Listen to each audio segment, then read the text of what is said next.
பொதுப்பணித்துறை அமைச்சர் ஏவா வேலு அவர்களது வீடு மற்றும் கல்லூரி நிறுவனங்கள் இரண்டையும் இடிப்பதற்கு நீதிமன்றம் உத்தரவுகளை பிறப்பித்திருக்கிறதா? அதிர்ச்சியில் திராவிட முன்னேற்றக் கழகம். திமுகவில் ஒருவர் கெட்டவராக இருக்கலாம், 2 பேர் கெட்டவராக இருக்கலாம். ஒட்டுமொத்த திமுகவின் அமைச்சரவை கூட்டமே மக்களுக்கு கேடு விளைவிக்கும் வகையில் செயல்பட்டு வந்தால் மக்கள் என்னதான் செய்வார்கள் என்பதற்கேற்பதான் தற்பொழுது திமுகவின் ஆட்சி நடைபெற்று வருவதாக இணையதளத்தில் சவுக்கு சங்கர் அவர்கள் கூறியுள்ளார். கிட்டத்தட்ட 200 ஏக்கர் அரசு நிலத்தை இவர் சொந்த நிலமாக மாற்றி அதற்கு பட்டாவும் தயார் செய்து கல்லூரிகளை நிறுவி ஏராளமான மக்களை முட்டாளாக்கி மாணவர் சேர்க்கையும் செய்துள்ளார்.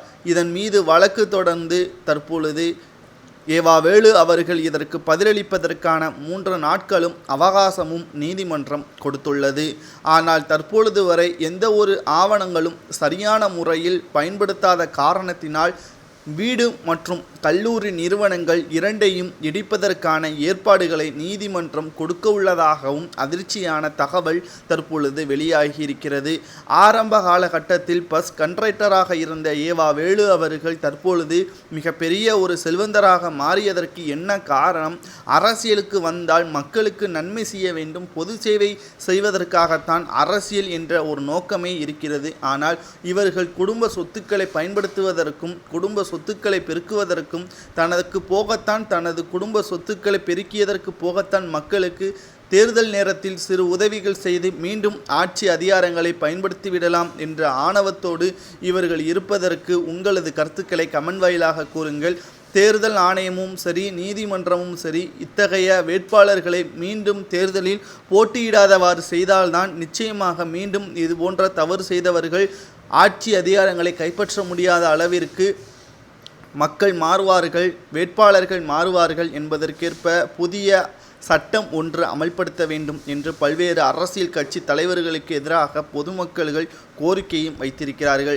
சரி, ஏவா வேலு அவர்களுக்கு சொந்தமான வீடு மற்றும் கல்லூரி நிறுவனங்கள் இடிக்கப்படுவது சரியானதா என்பதை உங்களது கருத்துக்களை கமெண்ட் வாயிலாக கூறுங்கள். அல்லது வேறு எதற்காவது அந்த கல்லூரி நிறுவனங்களையும் வீட்டையும் பயன்படுத்தலாமா என்பதையும் கமெண்ட் மூலமாகவும் லைக் மூலமாகவும் தெரிவிங்கள்.